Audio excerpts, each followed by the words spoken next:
여의도매션 구독자 여러분 안녕하십니까. 이제 우리도 2025년을 준비해야 될 시점이 왔습니다. 그래서 우리나라에서 항상 경제 전망서로 유명하신 분이고 매해 다음 연도의 경제 이렇게 전망하시면 좋겠습니다라는 어떤 지침서 같은 걸 내서 많은 기업 현장과 정책 당국자들에게 도움 주시는 분인데요. 다시 한번 말씀드리지만 명지대학교 실물투자분석학과 네. 김광석 교수님 나오셨습니다. 안녕하십니까. 안녕하세요. 반갑습니다. 네. 네. 자, 그래도 지난 편에 아주 기분 좋은 얘기 해주셨어요. 네. 저도 주식 투자 많이 하는 사람으로서 미국 절대 경기 침체는 아닐 겁니다. 딱 얘기해 주셨거든요. 네. 네. 그래서 마음이 편해졌습니다. 네. 그러나 예. 4분기는 심상치 않습니다. 예? 아니, 좋은 얘기 하시다가 갑자기 뭐예요? 그러니까 제가 계속 말씀드리는 게 예. 실물 경제적 모습과 네. 자본시장, 자산시장의 모습이 좀 따로따로 움직일 텐데요. 이 따로따로 움직이는 현상들을 말씀드릴 때 4분기 동안에 네. 심상치 않은 일들이 제 생각에는 좀 거의 확실시 일어날 거라고 의견을 드려보고 싶습니다. 왜 그러냐? 예. 미국 경제는 예. 어쨌든 올해 성장률 2.6%, 내년 성장률 1.6%. 예. 그러니까 IMF의 전망에 기초해서 말씀드린다면 네. 그래도 심각한 경기 침체까지는 아니고요. 내년 경제 그래도 잠재 성장률 2%를 소폭 밑도는 예. 마일드한 경기 침체, 이른바 연착륙으로 판단할 수 있을 것 같습니다. 그런데 네. 4분기에는 예. 불안한 요인들이 등장합니다. 왜 그러냐? 설명 한번 드려볼게요. 네. 빅컷의 금리 인하를 9월에 했어요. 예. 그 빅컷의 실물 경제적 영향을 받는, 네. 영향이 나타나는 가장 대표적으로 고용노동 시장의 빅컷의 금리 인하에 따른 영향으로 네. 고용 창출 효과가 나타나는 네. 그런 시점은 대략 3개월의 격차가 납니다. 통상적으로요. 그렇죠. 3개월의 격차가 나는데 그런데 재밌게도 9월 달 실업률은 10월 첫째 주 금요일 날 발표돼요. 예. 그러면 9월 실업률이 10월 첫째 주 발표될 때는 금리 인하의 효과가 반영되겠습니까? 아니네요. 아니에요. 예. 그러면 11월에 발표되는 10월 실업률은요? 예, 그것도 아니네요. 예. 12월에 발표되는 11월 실업률은 아니에요. 12월 실업률이 내년 1월에 발표되는데 그 정도 돼야 실업률에 영향을 줄 거예요. 그렇네요. 예, 왜냐하면 또 더군다나 고용은 예. 경기 후행 변수예요. 예. 가장 선행 변수는 구매 관련이에요. 기업 경영하시다 보면 구매팀은 먼저 움직이는 거예요. 그렇죠. 생산하기 위해서. 네. 그리고 나중에 경기가 안 좋아지고 그러면 고용 해고해야 된다. 해고 계획을 세우고 고용 절차도 한 달 전에 노티스를 하고 예. 실제 실업으로 가는 것은 영향을 나중에 받게 되는 겁니다. 경기가 기업이 안 좋아진다. 네. 기업이 안 좋아질 거라는 것을 먼저 알 수 있는 게 구매팀의 조달 상황을 보면 알 수 있는 거예요. 네. 근데 이런 식으로 생각해 본다면 금리 인하에 따른 그 영향을 네. 받는 시점은 아마도 내년 정도에나 실업률 발표에서 나타날 텐데 예. 그런데 10월, 11월, 12월 발표되는 실업률은 빅컷의 금리 인하에 따른 영향을 전혀 반영되지 않은 실업률이 나옵니다. 그러면 만약에 4.3% 7월 실업률 또 4.2% 8월 실업률 이 실업률이 4.3 정점을 찍고 나름 소폭 떨어지긴 했으나 네. 만약에 실업률이 뭐 4.5%나 4.5%를 상회하거나 하는 종류의 실업률들이 발표된다. 네. 그러면 금요일 날 실업률이 발표되거든요. 네. 우리나라 기준으로는 금요일 밤 9시 반. 예, 예. 그럼 이제 하반기로 가면 10시로 바뀔 수 있습니다. 네. 썸머타임 적용할 때가 있고 아니니까. 그럼 그때 발표되면 미국장은 무너지죠. 실업 상황이 심각해졌다. 네, 네, 네. 금리 인하 더 해야 되겠다. 네. 이럴 때 무슨 공포예요? 미국 경기 침체 공포. 미국 경기 침체예요. 미국 경기 침체 공포예요. 미국 경기 침체 공포. 공포예요. 예. 그러면 미국이 빅컷을 또 하겠다라는 기대감을 갖죠. 예. 기대감도 있지만 그럴 때마다 걱정하는 것이 엔캐리 청산. 그러면 엔캐리 청산이 더 빠른 속도로 진행될 수 있겠네 예. 하는 공포감이 적용된 주가는 그 다음 주 월요일.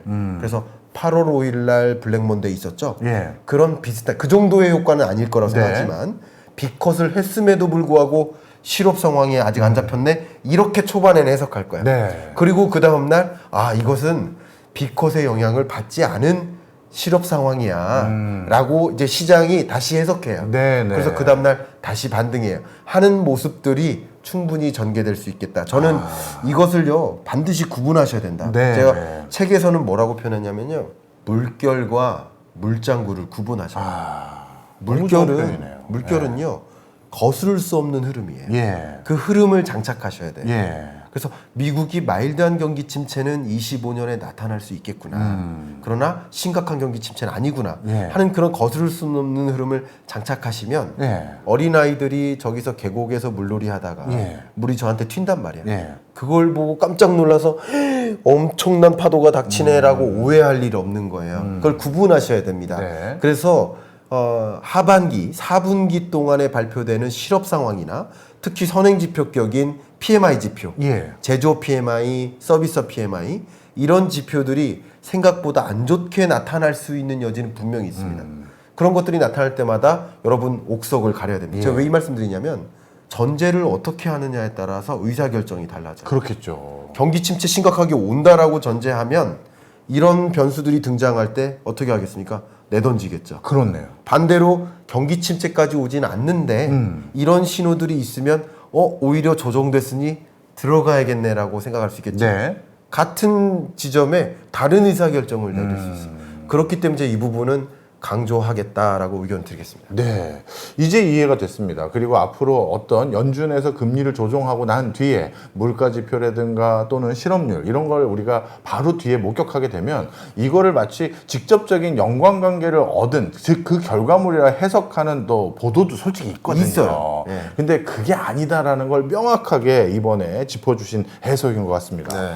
역시 우리 김광석 교수님의 경제 전망서는요, 우리 경제 전망하는 여러 책들이 있잖아요. 네. 예를 들어서 뭐 이코노미스트 세계 경제 전망도 네. 있고 여러 뭐 또 무슨 소비 트렌드와 관련된 뭐 그것도 있죠. 네. 여러 개 있는데 솔직히 책을 버리지 못하고 계속 매년 이거를 키핑하는 이유들 중에 하나가 네. 그냥 내년 경제 상황 이렇습니다만을 설명해 준 게 아니라 예. 그거를 조금씩 설명하시면서 기본적인 맥락들을 우리 스스로가 업그레이드 할 수 있는 걸 매번 교과서처럼 넣어주시거든요. 네네. 그러다 보니까 환율은 이런 거였구나. 예. 그래, 실물 자산에 대한 건 이런 맥락으로 통계를 해석하고 이렇게 해야 되는 거네. 이걸 같이 아주 친절하게 설명하시니까 가끔 지표들 나오고 발표할 때 가만히 있어봐. 이건 그때 뭐라고 얘기하셨는데 하면서 들춰보게 되거든요. 그게 제일 이 책이 가지고 있는 저에게는 가장 큰 장점이었어요. 왜요? 감동이에요. 왜요? 감동받았어요. 왜? 그렇게 말씀해 주시니까. 원래 그런 의도로 쓰신 게 아니었어요? 그런 의도. 그죠? 예, 그런 것 알아주시니까. 같았어요. 예. 알아주시니까. 아니, 무슨 별 말씀을. 너무 감사합니다. 시킨 대로 다 읽은 것 같죠? 더 잘 써볼 거예요. 자, 그 다음에 궁금한 거예요. 네. 저는 2024년 경제를요, 이렇게도 설명합니다. 전 세계라는 세계 경제라는 제트 비행기가 있는데, 네. 야, 2024년에는 대부분의 엔진이 꺼져버린 것 같더라고요. 네. 중국 엔진 꺼지고, 일본도 뭐 엔진이 완벽히 켜졌다고 보기도 어렵고, 유럽도 마찬가지고, 미국 엔진 하나로 그냥 막 달려가는 것 같았어요. 맞아요. 그런데 이제 지난 시간에는 이제 미국 경제에 대해서 진단을 해주셨다면 이번에는 여쭤볼 게 당연히 일본과 중국 경제입니다. 네네. 먼저 일본 경제 내년에는 우리가 어떤 관전 포인트로 해석해야 되는지 설명 좀 해주세요. 일본 경제는요 굉장히 어렵습니다. 그러니까 23년은 제가 이렇게 표현할게요. 좀 얻어 걸린 거예요. 얻어 걸린. 왜 얻어 걸렸느냐? 잃어버린 30년 동안을 네. 한마디로 설명하면 디플레이션 현상이에요. 네. 30년 전 임금이나 지금의 임금이나 큰 차이가 없어요. 그렇죠. 근데 이게 그래도 괜찮은 거 아니냐 이게 아니라 네. 세계적으로 임금 수준이 30년 동안 올라갔는데 네. 일본 혼자 가만히 있었으면 그거는 상대적으로 떨어진 거죠. 그렇죠. 구매력이 완전히 떨어진 거죠. 그래서 일본 경제가 잃어버린 30년을 겪은 거예요. 예. 그런데 얻어 걸렸다는 얘기는 그동안 적극적으로 금리 인하해서 마이너스 금리까지 유지하면서 예. 아베노미스크죠. 이 디플레이션의 늪에서 빠져나오려고 노력을 했는데 예. 안 됐어요. 예. 그러다가 22년, 23년 동안 초인플레이션 영향을 받았죠. 예. 세계적으로 글로벌 인플레 압력을 받았죠. 예. 그 영향으로 일본의 물가 상승률이 예를 들면 마이너스 1%라고 할게요. 예. 마이너스 1%에서 약 5%포인트의 상승 압력을 받은 거예요. 그래서 정점 기준으로 약 4% 수준의 물가 상승률이 나타났던 거예요. 예. 그때 놀라지 않았죠. 감사하다고 했어요. 네, 맞아요. 근데 우리나라 같은 경우는 쉽게 말하면 예를 들면 1% 수준의 물가 상승률을 유지하다가 역시 5%포인트 가량의 상승 압력이 작용됐고 네. 정점 기준으로 6.3%를 기록했죠. 네. 이런 상승 압력을 받았는데 얻어 걸린 거죠. 계속 디플레이션 상황에서. 예. 그렇기 때문에 물가 상승률이 4%로 나름 치솟는데 예. 그걸 좋은 현상이라고 받아들이고 그 물가 잡기 위해서 금리 인상을 할 필요가 없었던 거예요. 예. 여전히 경기 부양만 해도 되는 거예요. 그렇기 때문에 그냥 낮은 금리를 계속 유지했었죠. 네. 그래서 23년 또 24년 상반기 상당한 호황을 누렸죠. 예. 그런데 OECD가 예. 올해 경제 성장률 전망치를 예. 대폭 하향 조정했습니다. 일본의 경제적 일본 성장으로요? 경제를 오. 대폭 하향 조정했다는 얘기는 예. 세계 경제는 0.1%포인트 상향 조정했는데 예. 일본 경제만 0.6%포인트 하향 조정했어요. 예. 이건 굉장히 심각한 겁니다. 그렇네요. 하향 조정했고 예. 결국 올해 경제 성장률 전망치를 마이너스 0.1%로 봤습니다. 와. 이거는 좀 심각한 겁니다. 예. 근데 0.6%의 포인트의 의미를 좀 더 설명드릴게요. 예. 중국 경제가 6% 성장해요. 만약에. 예. 근데 거기서 0.6% 포인트 조정되면 5.4% 성장률인 거죠. 그게 큰 변화는 아닙니다.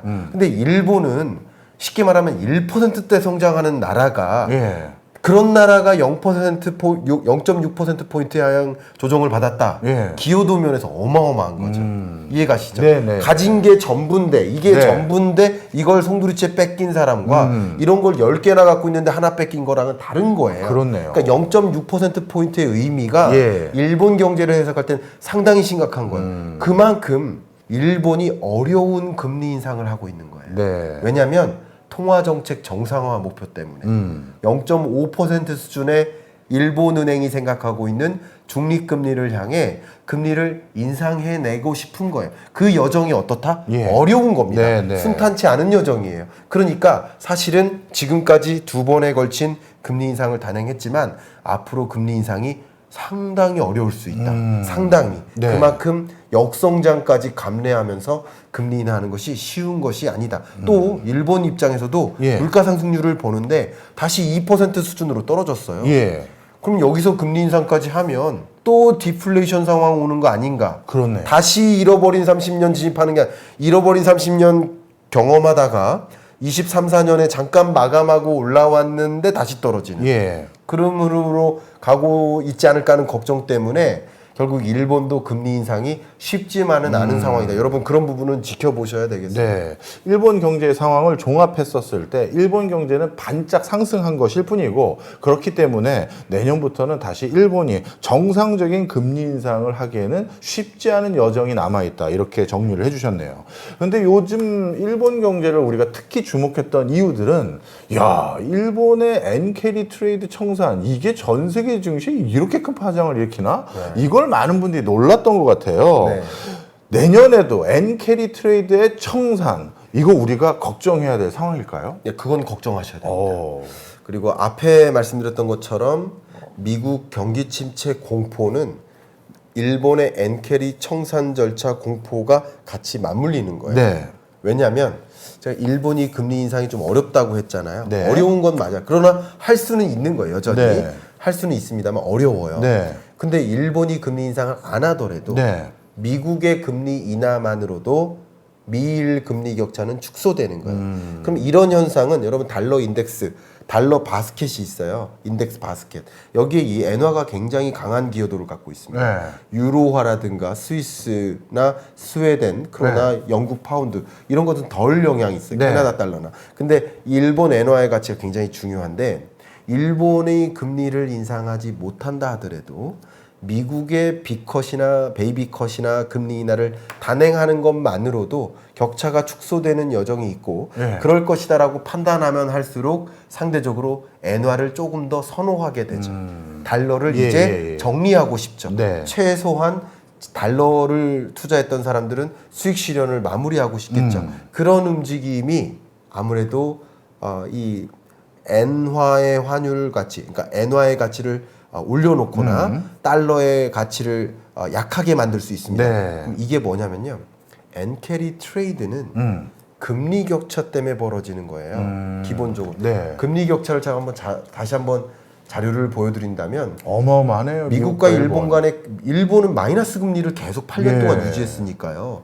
우리나라는 2% 포인트라고 그거 가지고 얘기 많이 했지만 미일 격차는요. 야, 여러분 5.6% 포인트 차였어요. 그렇네요. 그러니까 당연히 엔캐리 트레이드가 일어났던. 근데 예. 가계 기업 정부의 엔캐리 트레이드가 일어났던 거예요. 예. 근데 가계는 가계대로 와타나베 부인이라고 예. 하죠. 그리고 기업은 기업대로, 예. 금융기관도 마찬가지. 그리고 정부도 우리나라도 네. 국민연금공단이 기금운용본부가 기금 중에서 운용할 때 우리나라 주식보다는 뭐 미국 주식 비중을 늘려나가는 모습이 마치 그런 것처럼 가계 기업 정부가 예. 낮은 금리에서 차라리 돈 대출 받거나 있는 돈 다 끌어다가 미국에 저축하자, 미국에 예. 투자하자 하는 움직임이 일어났었던 거예요. 예, 예. 근데 나갔던 돈이 이제 격차가 축소되거나 또 엔화 가치가 강해지는 모습을 보면서 이제 수익 실현하고 나오는 모습이죠. 네. 그런 모습들이 연출되고 있는데 정확히 판단해 본다면 개인의 엔캐리 청산 절차는 24년 7월 중순부터 이미 시작됐습니다. 시작됐는데 그 정도가 아직은 강하진 않을 뿐이에요. 네. 이게 강하게 엔캐리 청산 절차가 일어나면 그때마다 미국 경기 침체 공포나 빅컷에 대한 기대감이라고 표현하기 좀 애매하지만 그 빅컷에 대한 기대감 섞인 공포감, 네. 그리고 역시 엔캐리 청산에 대한 공포감, 이게 한 번씩 주가를 조정시키는 작용을 할 것이라고 판단하고 있습니다. 그렇군요. 알겠습니다. 많은 분들이 투자 관점에서 올해 가장 신경 썼던 엔캐리 트레이드. 네, 2025년에도 여전히 우리가 관심을 둬야 될 리스크 요인이다. 이렇게 설명 주셨고요. 이번에는 중국입니다. 네. 사실 중국 경제는 우리나라의 일본보다도 더 지대한 영향을 미치는 국가였는데 물론 그 상황은 조금씩 희석되고 있습니다만 네. 그럼에도 불구하고 전 세계 경제가 좀 반등하는 기조가 완연해지려면 중국이 좀 살아나 줘야 되는 건 분명해 보이는데 중국 상황은 어땠어요? 자, 일단 중국 경제를 결론적으로 요약하면 유동성 함정이에요. 중국은 유동성 함정에 빠졌어요. 네. 유동성 함정에서 헤어나오기가 어려운 상황이에요. 네. 이게 여러 가지 숙제들이 있는데 그 숙제들을 해결하기 위해서 리퀴디티 인젝션, 계속 주사를 넣어요. 네. 영양제를 넣어요. 네. 유동성을 공급하고 금리를 인하하고 예. 확장적 재정 정책을 펴요. 예. 그런데도 말을 듣지 않아요. 그런 상황이라고 정리할 수 있는데 예. 왜 그러냐 보겠습니다. 먼저 중국은 네.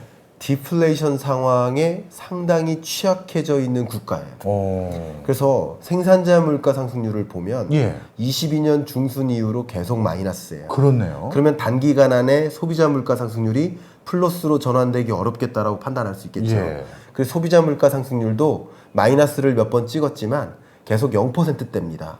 그런데 여기 한 가지, 네. 우리나라의 목표 물가는 2%잖아요. 네. 미국도 마찬가지. 중국의 목표 물가는 3.5%입니다. 네. 그러니까 0% 물가 상승률을 가리켜서 디플레이션은 아니다라고 판단할 수도 있겠지만 목표 물가와의 차이값을 가지고 판단해 본다면 차이가 크네요. 어쩌면 디플레이션 상황에 놓였다고도 해석할 수는 예. 있어요. 정의는 어렵지만 예. 해석은 할 수 있어요. 네. 그 해석을 IMF가 했어요. 지난 8월 말에 중국에 대한 보고서를 발간했는데 차이나 리포트를 네. 냈습니다.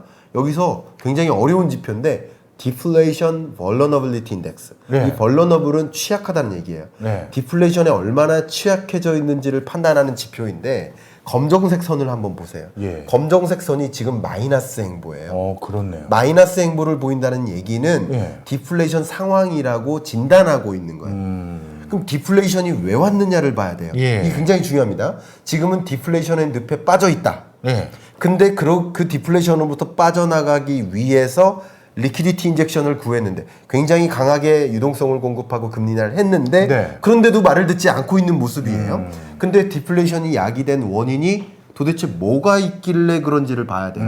그 세 가지를 제가 요약적으로 설명드려 보겠습니다. 네. 한 가지가 부동산 침체입니다. 부동산 침체. 부동산 침체라는 얘기는 여러 가지 가격만 떨어지는 게 아니라요. 네.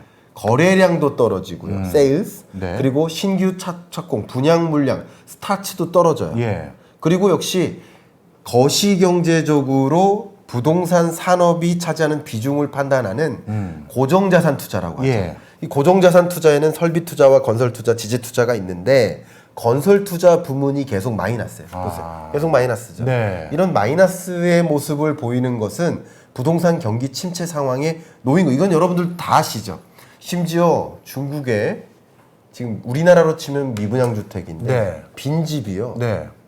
1억 채에 달한다라는 영국의 그 언론 보도가 있었습니다. 네. 네. 또 어디 보도에 따르면 한 6천만 채 뭐 예. 이렇게 되는데 뭐 어디까지를 또 정확히 분석했는지는 차이가 있을지 모르겠지만 그만큼 1선 도시나 2선 도시나 그 밖에 3선 이상 도시 이런 도시들은 미분양 주택이 계속 쌓이고 있다. 예. 이런 상황에 놓여 있습니다. 그런데 아시겠지만 중국 GDP에서 부동산 관련 산업의 비중이 약 30%까지 됩니다.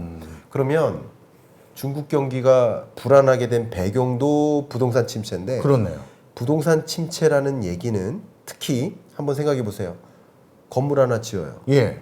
판매가 돼요. 네. 그럼 사실 건물 하나 파는 게 아니라 수천만 개의 벽돌과 수천만 개의 뭐 시멘트와 철근과 가구와 가전과 심지어 인테리어까지 네. 정말 많은 수요가 줄어들고 있다는 뜻이에요. 그렇네요. 그게 전체 수요에서 일부인 거죠. 일부. 두 번째는 내수 침체입니다. 네. 중국 인민의 소비자 신뢰 지수가 예. 이렇게 파란색 예. 레벨 다운돼 있습니다. 예. 그 기준선을 완전히 밑돈 채 회복되지 않고 있어요. 그렇기 때문에 신뢰도를 회복시키기 위해서 금리를 인하합니다. 예. 금리를 인하하면 저축이 늘까요, 보통? 아니죠. 금리를 인하하면 저축이 안 늘죠. 오히려 소비하잖아요. 그럼 오히려 소비하죠. 네. 근데 보시는 것처럼 desire to save 저축 의지가 강해져요. 아, 붉은색이 저축이군요. 예. 저축 의지가 강해집니다. 중국 인민들이 이건 왜 예. 이럴까요? 금리를 떨어뜨리는데도 저축이 강해진다. 이 얘기는 그만큼 미래에 대한 불확실성. 미래에 대한 불확실하다고 느낄수록 저축을 해요. 지금 예. 소비를 못 하는 거예요. 예. 그러니까 결국 아까 말씀드렸던 첫 번째 기업의 건설 부분에 투자가 위축되고 예. 내수 소비가 위축된다. 두 개를 합하면 내수죠. 네. 투자와 예. 소비. 그리고 한 가지만 더 말씀드리면 아직은 많이 보도되지 않았지만 예. 저는 굉장히 중요한 이 디플레이션 취약성에 빠진 중국의 배경을 저는 해외 직접 투자 순유출로 보고 있습니다. 그러니까 여러분께 가장 쉽게 말씀드리기 위해서 말씀드리면 과거에는 중국에 공장을 짓던 그런 흐름이 이제 중국 기업마저 해외에 공장 짓는 거예요. 네. 그래서 해외 직접 투자 순유입액이 줄고 순유출이 오히려 늘어나는 구조예요. 그러니까 당연히 추가적인 생산이나 여력도 줄어드니까 경기 둔화와 수요 둔화를 야기하고 그게 디플레이션의 늪에 빠지게 만들죠.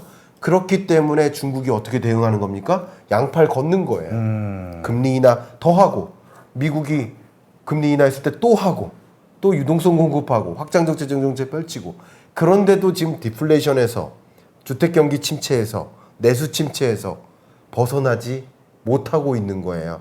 금리 인하하면 많은 기업들이 중국에 공장 줘볼까 하는 생각도 해볼 텐데 네. 계속 유출만 있는 거예요. 그래서 디플레이션 취약성에 빠져 있고 유동성 함정에 빠져 있다. 저는 이렇게 해석을 하고 있습니다. 그렇군요. 야, 중국도 지금 어떻게 보면 지금 짚어주셨던 여러 상황들이 네. 이게 단기적으로 쉽게 해결될 수 있는 부분들이 아닌 것 같아서 진짜 말씀 주신 것처럼 2025년에 중국이라는 엔진이 전 세계 경제를 견인하는 것까지 우리가 기대하기에는 좀 쉽지 않겠다. 이런 생각이 드는 상황인 것 같습니다. 자, 그러면 4분기가 심상치 않다라는 말씀 주셨고 네. 그리고 일본 발에는 우리가 특히 엔캐리 트레이드 청산에 대해서 계속 우리 모니터 하셔야 된다는 지침, 그리고 중국 당분간 중국의 경제가 심상치 않습니다라는 내용까지 다 정리를 해주셨는데요. 이런 이제 대외적인 경제의 흐름과 함께 우리가 짚어봐야 될 게 하나 있습니다. 네. 바로 한국의 부동산 전망이거든요. 맞아요. 그래서 그건 다음 시간에 하도록 하겠습니다. 감사합니다.